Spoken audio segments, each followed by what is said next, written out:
I guess Charlamagne the God is a big topic on the internet.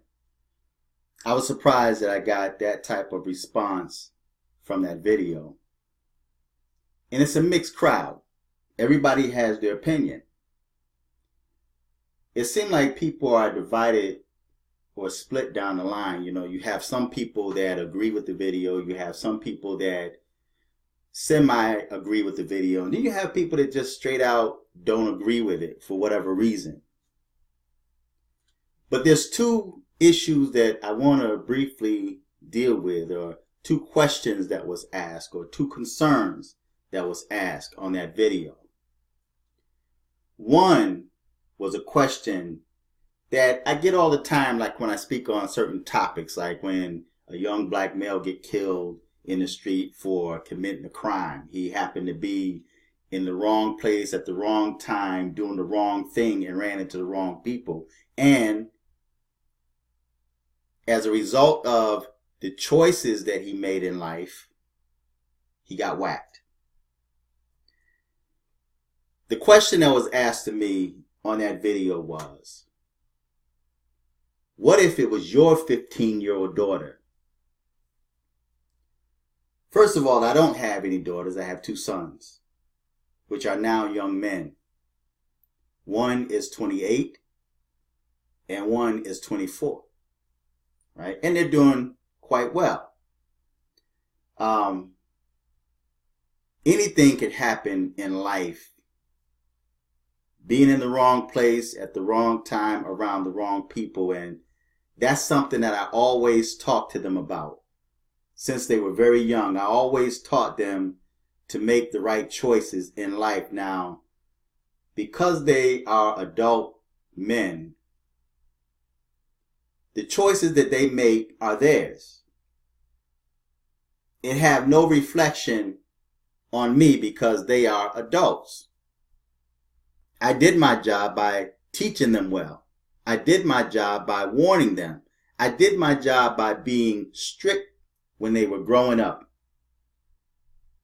There's certain things I would not allow my sons to do that I saw other parents allow their children to do freely, like just walk up and down the street, come in and out of the house at any hour. They completely and totally disrespect their parents. That's one thing I did not tolerate in my house. And as a result, so far, my sons are doing quite well. They've never had an issue or run-in with the police outside of being stopped, for like foolishness.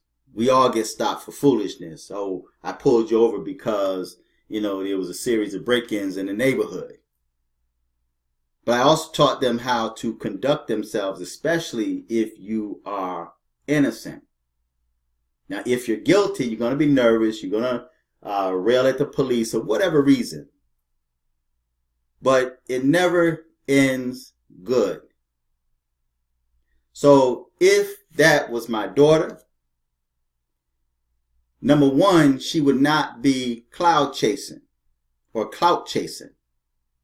She would not be running after celebrities. She would not be at a party where she don't belong at 15 years of age. I'd be completely strict with my daughter like I was with my sons. And I told my sons at a very young age, especially when they get mad, like if they see their friends doing something and they want to go hang out with their friends, and I tell them no, right? Because maybe I don't like their friends. I don't like the energy that their friends have. I don't like the direction that I see their friends going. And they were innocent and naive because they were young.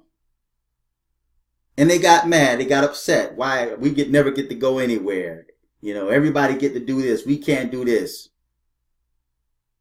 And I let them know from a very young age. I said, you know what? I don't care if you don't like me.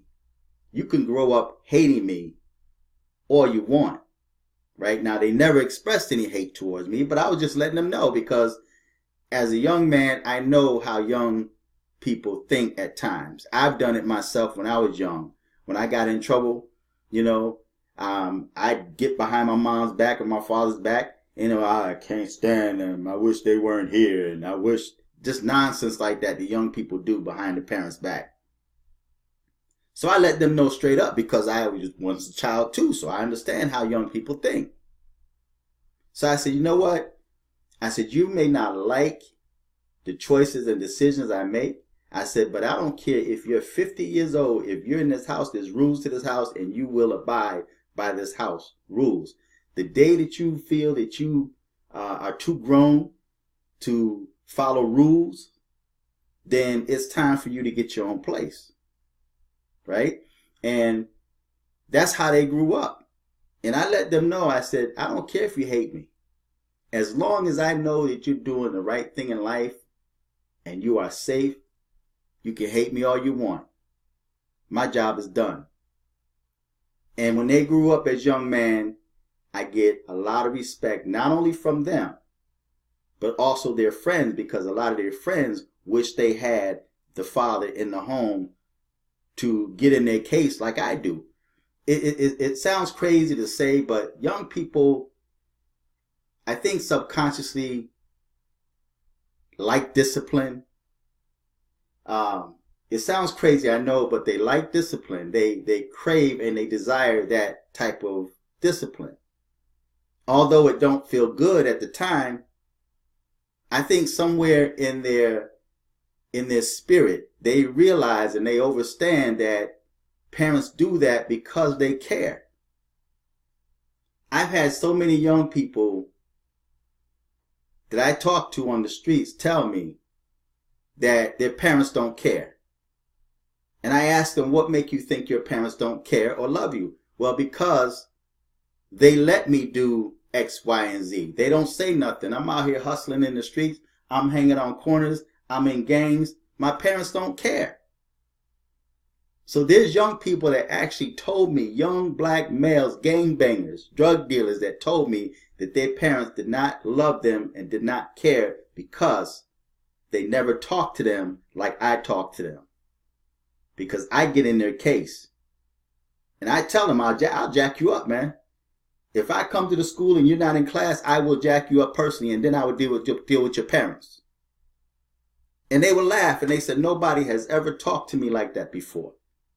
And because of that, I've gotten respect for young people now. So-called adults in the black community would get upset.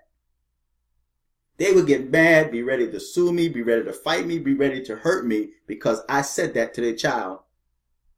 Because they neglect to be parents to their children. So if that was my 15-year-old daughter, she would not be in that situation in the first place. She would know how to conduct herself as a young lady. Not a female, not a girl, but as a young lady growing up in this world, in this society that we live in today.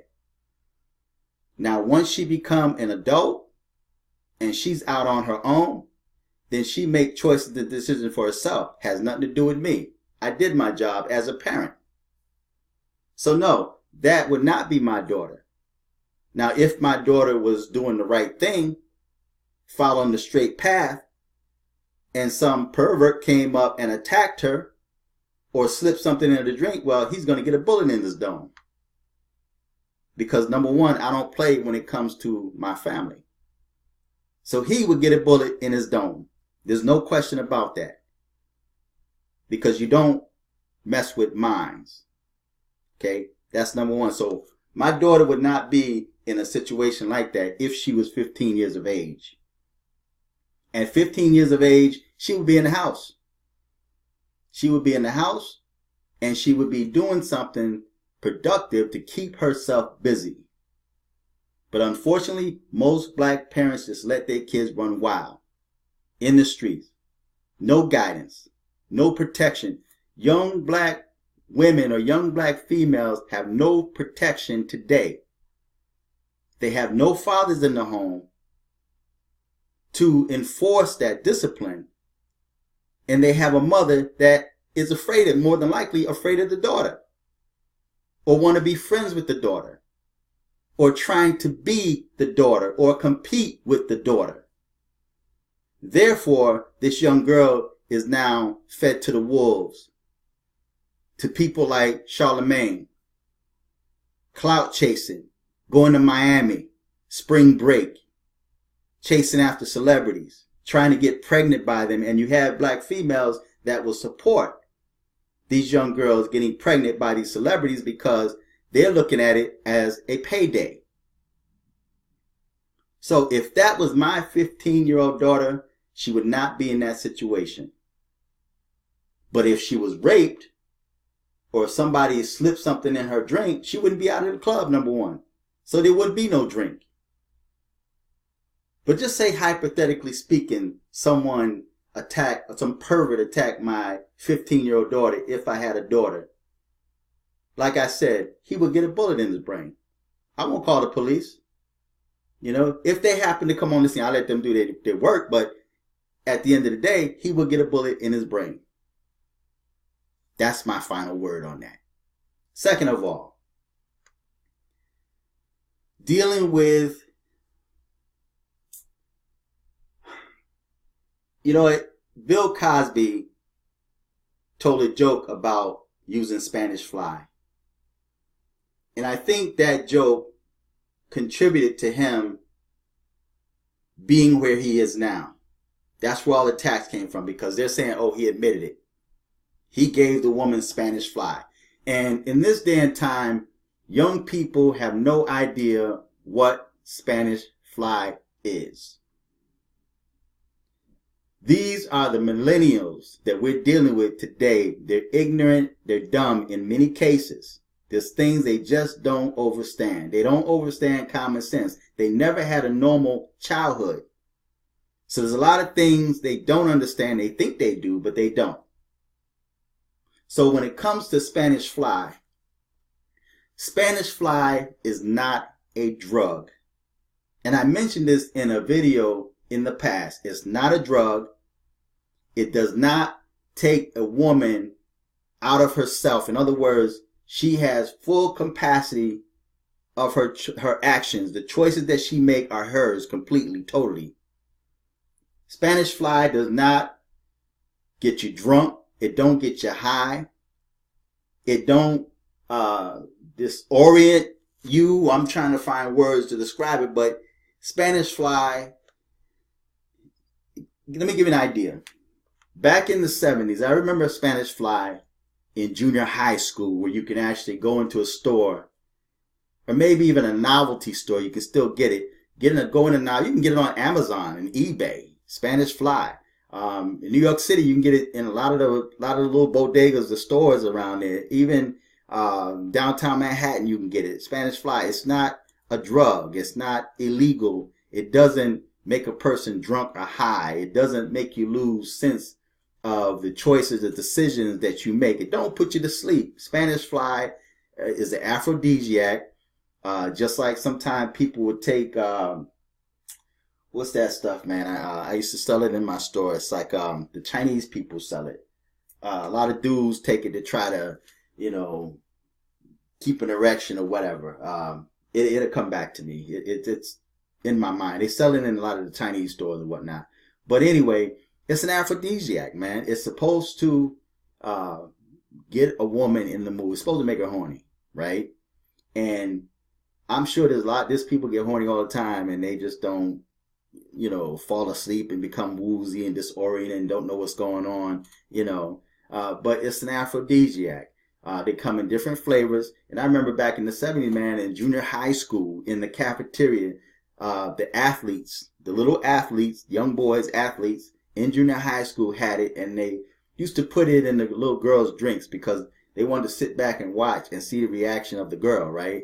And young and dumb, right? They put the stuff in her drink, right? When the girl get up to go to the bathroom, or she go get a cookie or something, and the boys would sit there and watch, try to see a reaction from her. And the girl, she can kind of squirm in the seat a little bit, and they'll think that it's working, right? So the young boys are getting excited by watching this little girl. They thinking that she's getting excited in junior high school because they took some Spanish fly and put it in her drink or her milk or whatever she was drinking, right? And at the end of the day, they went on to their class and whatnot. Nobody got raped. There's no date rape drug or anything. you can look Spanish Fly up on the internet and you will find what it do. As a matter of fact, I'm going to put Spanish Fly, the ingredients and all that, and people may say, oh, it's got caffeine in it. Coffee has caffeine in it, right? And one dude asked me, why do I think Spanish Fly is not a drug? Simply because the Food and Drug Administration did not deem it as a drug. It's not a drug. You can get it in just about, you can still get it today, Spanish Fly. And this was back in the 70s, right? So when Bill Cosby stood up and spoke on Spanish Fly, the millennials heard that and was like, oh, he used a date rape drug and, he drugged the female and she was out of her mind. So any female can come along and tell a story about how she staggered and woke up and her clothes were off. Spanish Fly does not have that effect on you. All right. So when Charlamagne told that story about Spanish Fly, and see, brothers, that's why we have to be really careful what we say and the stories that we share, because they're going to always be somebody that's going to take it out of context. They're going to always take our story out of context. If a dude got on the internet and talked about Spanish Fly and how he put it in this girl's drink and how they did what they did that night, people would take that and say that he actually raped the girl. It wasn't rape, because she still have choice. She still make the ultimate choice and decision to open her legs to that dude. Spanish Fly is not a drug. It doesn't make you high. It doesn't disorient you. It doesn't make you go to sleep. It doesn't make you lose control of yourself. Spanish Fly is just like grape juice. And it's supposed to also work with guys too, to help guys to get an erection or to get excited. I don't know. So this whole thing with Spanish Fly, it's insane, because I'm watching all of these comments. I'm watching these videos where they talk about, Spanish Fly, but what is it? What is this Spanish Fly, this drug, this date drug? It's not a date drug. It's not a date rape drug. Spanish Fly is like Kool-Aid. You know what I mean? But you can look it up on the internet, man. A lot of y'all like to Google, so Google Spanish Fly. And you would see that it's an aphrodisiac, man. It's something that's supposed to get a woman excited, or a man, but it doesn't make them lose control of themselves. So I hope that answers some questions regarding Spanish Fly and what if it was my 15-year-old daughter. Number one, if I had a 15-year-old daughter, she wouldn't be in that situation. She would not be in that situation. Trust me when I say that. If I had a 15-year-old daughter, she'd tell the dude straight up, like, yo, my dad, he crazy. He's a vet. He's crazy. He own a lot of guns. And trust me, and you both won't be here. So she would have that kind of, fear but respect. Because when you fear your parents, you don't fear them like you are like just afraid and terrified of them. That fear is respect. You have a certain level of respect, just like we had the respect for our parents when we was coming up in the 60s and in the 70s. We had respect for our parents, and even when we felt our parents were wrong, we didn't try to mouth off at them. We still had that certain level of respect and let them remain in their ignorance. If we felt our parents were ignorant, we just let them remain there. Okay, well, you stay there. I respect you. Okay, mom, yes, ma'am, yes, sir, right? But we didn't try to talk and then try to get back at our parents by doing something that they told us not to do, right? So young people have to learn to take responsibility for their own actions. And like I said, my sons, I taught them from a very young age to be responsible for the choices they make. And don't always be quick to blame it on someone else. If you make a choice and decision to do something or go somewhere or be in a certain environment, then, you have to be willing to take the consequences for that. Right? So feedback, tell me what you think. Until next time, I'm fearless.